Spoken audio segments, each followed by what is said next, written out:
This podcast episode is for investor education purposes only and is not intended to provide and should not be relied on for investment advice. Consult your personal investment advisor before engaging in any securities transaction. You recently met with your financial advisor for a review, and during that review, you modeled out and updated your retirement scenario. When you evaluate the future value of your net worth, your advisor astutely points out that you are transferring millions of dollars to heirs upon your death. He asks, how does that make you feel? You sit silent for a moment, not quite sure how to answer, because you realize you haven't really thought deeply about it.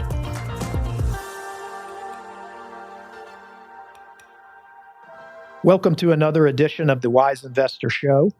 My name is Matt Anderson, and it's good to be back on the show. For those of you who are new to the podcast, I'm one of the financial planners with the Wise Investor Group of Raymond James here in Reston, Virginia. Chase Henderstein will be back next week to delve more into the markets. But today, we're going to talk a little big picture financial planning. Now, my goal for this episode is to provide you with some ideas that will make you think more deeply about your planning objectives and to maybe be more intentional about the legacy you wish to leave, both financial and non-financial. So on that note, let's dive right in. Now, the scenario I illustrated to begin the show is one that's played out in my office many times over the past 26 years. The interaction usually leads to very good conversations about wealth, values, wishes, and also fears. This last one is important because fear is a strong motivator. Maybe the fear about not having enough, or the fear of running out of money, or even the fear of spoiling children or grandchildren if you give them too much. These are all valid considerations. Now, the first two can be addressed through adequate financial modeling, using conservative assumptions and looking at all the what-if scenarios. So looking at an untimely death or disability, looking at poor market returns, or looking at significant amount of long-term health care expenses in the future. Now, the latter, regarding spoiling children or grandchildren, it's more nuanced and may involve deeply held values that may have been learned through generations. However, it may be interesting to know that I have many clients who've inherited millions of dollars in their 60s, usually after they've retired. And although they're grateful, it's not uncommon to hear the lament, I wish my parents would have helped out more when I could have used the money. It would have made a much bigger difference in my life. So once you've determined that you have more money for your own retirement needs, what are some ways you can impact the lives of those you love? Now, before we go into some of these ideas, just want to give a quick refresh on the gifting rules.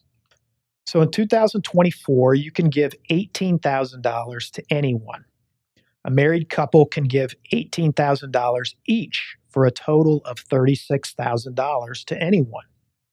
Now, this is what is called the annual gift tax exclusion. The annual gift tax exclusion, in my experience, is one of the most misunderstood financial concepts. Most people think that if you give more than the annual gift tax exclusion, either you or the giftee will owe taxes. Well, this isn't true. Nobody will owe taxes. What happens is the amount of the gift over the annual gift tax exclusion goes towards decreasing your lifetime gift and estate tax exemption. Now, this exemption currently stands in 2024 at $13.61 million per person, or $27.22 million for a married couple. As you can see, for most of you listening, there isn't going to be a tax issue. Now, getting to the ideas, as a starting point, you can simply go ahead and give money to your loved ones and let them do with it what they want. That's certainly okay. You could also give assets like stocks or real estate. The only thing you want to be careful about when you do that is you are also gifting the basis of the asset. Meaning, if it's an asset that has appreciated significantly since you bought it, you're going to be passing those gains on to them. Whereas if you pass those assets on to them at death, they would receive a step up in basis to the fair market value of the asset at death, essentially erasing all the taxable gain. So instead of just giving money or assets, let's look at some other creative ideas for giving. Now, the first idea is probably well known by many of you, and it's the gift of education. If you like the idea of helping to fund your grandchild's education, there are a couple of ways you can go about it. The first is setting up a 529 savings plan. Now, I would look at this specifically for college money, although you can access the plan up to $10,000 a year for private grade school. Now, the money in the plan grows tax deferred, and if distributed for qualified education expenses, now here we're mainly talking about tuition, room and board, fees, books, computers, and the like, then the distributions are 100% tax-free. Now, these plans are most effective if they're set up early and earnings are allowed to compound for many, many years. Depending on the state you live in, account owners will also receive a state tax deduction for their contributions. Now, we would recommend that the owner of the plan be you, the grandparent. Now, check your state for the deduction limit. In Virginia, where I live, account owners over the age of 70 receive an unlimited state tax deduction. Contributions towards a 529 plan, they count towards your annual gift tax exclusion. However, you can also make a super gift contribution using 5 years of annual gift tax exclusion as a lump sum. So, a grandparent couple in Virginia over the age of 70 could fund a 529 plan with a lump sum of $180,000 and take the entire amount as a state tax deduction. I think that's pretty sweet. The other benefit of the 529 plan is that the contribution counts as a completed gift for purposes of estate and gift taxes, but you still control the money. You can always take it back or change beneficiaries. There is quite a bit of flexibility. Now, if distributions are not used for qualified education expenses, you do have to understand that the owner of the account will pay taxes and a 10% penalty on the earnings. Now, another way to help with educational expenses is to pay the educational institution directly. Whether it's for private grade school or college, if you pay the tuition directly to the school, it's not counted as part of your annual gift exclusion, and it doesn't need to be reported on your tax return. This still leaves room to make additional annual exclusion gifts. You can also pay for daycare or preschool directly. However, unless the institution is a, quote, educational organization, unquote, as defined by the IRS, the gift will be subject to the annual gift tax exclusion. Now, a lot of daycare organizations, they're likely just going to be considered custodial care. Once again, for most people, though, it's not a big deal. If you go over the exclusion limits, you'll just have to report it on your tax return.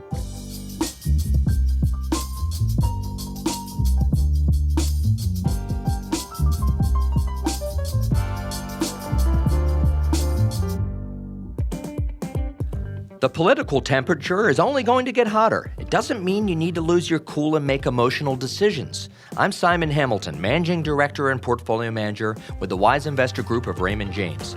Every week, we discuss the latest financial trends and what investors need to know. To help filter out the noise distracting you from sound portfolio management and how to become a better informed, wise investor, listen to us at The Wise Investor Show at raymondjames.com/The Wise Investor Group, or just find us on your favorite podcast app. The information contained in this podcast represents the opinions of the hosts and guests and does not necessarily represent the views of Raymond James and Associates, Inc., the Wise Investor Group, or their respective affiliates and employees. This podcast is for investor educational purposes only and is not intended to provide and should not be relied on for investment advice. The contents of this podcast do not purport to constitute a comprehensive summary of all information necessary to base an investment decision. Past performance is not a guarantee of future results. Securities mentioned in this podcast may not be suitable for all investors. Seek the advice of your financial advisor or other qualified financial service provider with any questions you may have regarding your individual situation. Discuss any tax or legal matters with the appropriate professional advisors. Raymond James and Associates, Inc., member New York Stock Exchange, SIPC. The second idea I want to discuss is making a Roth contribution for your children or your grandchildren. Now, this is a great way to get money into a tax-free environment for your loved ones. If the child or grandchild has earned income, you can make the contribution on their behalf. For 2024, the maximum contribution limit is $7,000. If they have earned income in the amount of $7,000 or more, you can make the full contribution. If they have earned less than $7,000, you can contribute up to the full amount of their earned income. Now, this is a great idea for teenagers and for young adults who may be working summer jobs. You can use this as an opportunity to begin teaching about the miracle of compounding and the importance of saving and investing. Also, if you want to encourage the habit of saving, you can tell them that you will match whatever they save into the Roth. So if they can save $1,000, you can also go ahead and put in $1,000. And if you really want to jumpstart for a working age child or grandchild, you can help them contribute to their Roth 401k through work. Now, maximum Roth 401k contributions for 2024 are $23,000.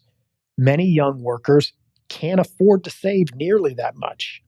Helping them max out their 401k contributions early on is an incredible help. Now, if you can't or you don't want to help them contribute that much, maybe you can at least help them contribute enough to ensure that they're receiving their full company match. Now, staying on the work theme, you can also help your loved one make annual contributions to a health savings account. Do not overlook the HSA. The HSA is one of the best all-around vehicles for saving money tax-free. This is because the account is triple tax advantage. The money goes in pre-tax, it grows tax-deferred, and can be distributed tax-free if used to pay for qualified health expenses. For 2024, the maximum HSA contribution is $4,100 for self-only coverage and $8,300 for a family. In my opinion, this is a slam dunk. Now, you may ask, Matt, why are you focusing on Roth accounts, Roth IRA, Roth 401k, the tax-free HSA? There's a couple reasons for that. The main one is that your grandchildren or your children, they're probably in a very low tax bracket. They're probably not making a lot of income. So the benefit that they're going to get on an upfront tax deduction, it's just not that great, especially when compared to what the value of these Roth IRA accounts are going to be in the future. I mean, these could be, millions and millions of dollars if they continue saving into these plans over the years. I mean, 40 years plus, it could be $5 million plus. And if that's in a pre-tax account, they could be having required minimum distributions of $2,000 plus, which certainly will be taxed at much higher tax brackets than where they are right now. My next idea is to help your children or grandchildren with a home purchase. So since 2020, home prices have skyrocketed across the country. Home ownership for young buyers is becoming extremely difficult. Now, yes, mortgage rates have gone up from the sub 3% range to almost 7%. However, the mortgage rate isn't usually the main impediment to buying a home. For most young people, it's just coming up with the down payment. I mean, they just don't have potentially $100,000 saved up yet. And this is where you come in. You can make an outright gift to them of the down payment. Now, once again, if the amount is more than the annual exclusion of $18,000 or $36,000 if it's coming from a married couple, it's okay. It just means you're going to use up some of your lifetime gift and estate exemption. And as I pointed out, for most people listening, it's not going to be a big deal. We've also seen clients get quite creative here and finance the sale of their home to their grandchild or their child. Now, this is quite involved. It requires the help of an attorney and a tax advisor, but you can structure the deal as you like, and the interest rates used are usually well below where current mortgage rates are right now. And if structured correctly, then your child or your grandchild could also take a deduction for the interest that they're paying. Now, you will have to pay taxes on the interest income when received. Once again, this is quite involved. You have to get an attorney or a tax advisor involved in this. Now, my last couple of ideas, they don't involve gifts of financial assets. However, they're just as valuable. And I'll tell you a little personal story. So my mother passed away last November. She died of cancer. And from the date of her diagnosis to her death, it was about a month. And my siblings and I were fortunate to be able to spend a lot of time with her. And we were all with her and my father when she passed. We spent a lot of time during those days reminiscing about the old times. And what really stood out to me was how much of those discussions surrounded family trips that we took. And the experience really drove home the fact that most important things in life are not things. When someone passes away, what we treasure most are the shared experiences and the cherished memories that we have. So with that in mind, consider setting up family trips where you pay for it. Go on and rent a beach house, pay for plane tickets, go on a cruise, take a trip to a foreign country. These memories will last for generations. Yes, I know everybody's busy, but if you're paying for the trip, trust me, I guarantee that you're going to have some pretty strong participation from family members. And if you can't get full participation, well, then maybe you can just take your grandchildren on a trip. Mom and dad can enjoy some alone time, and you get to give your grandchildren memories that both you and them can cherish for a lifetime. Now, there's many possibilities here. What I implore you to do is just make these memories while you can.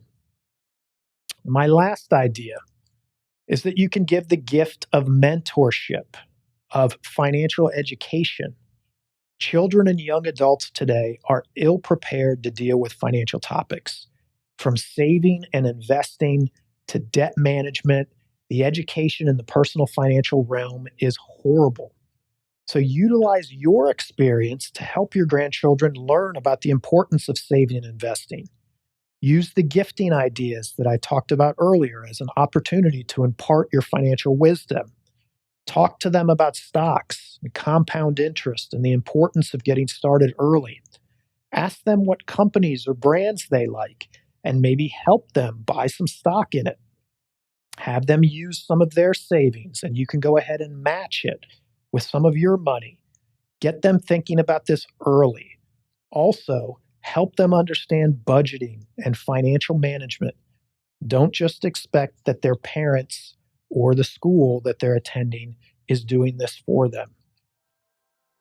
Well, that's it for me. I hope these ideas will help you provide tangible, immediate support where it might be more beneficial, reducing the tax burden, and potentially having a more significant impact on your descendants' lives now rather than later. Chase Henderstein will be back next week.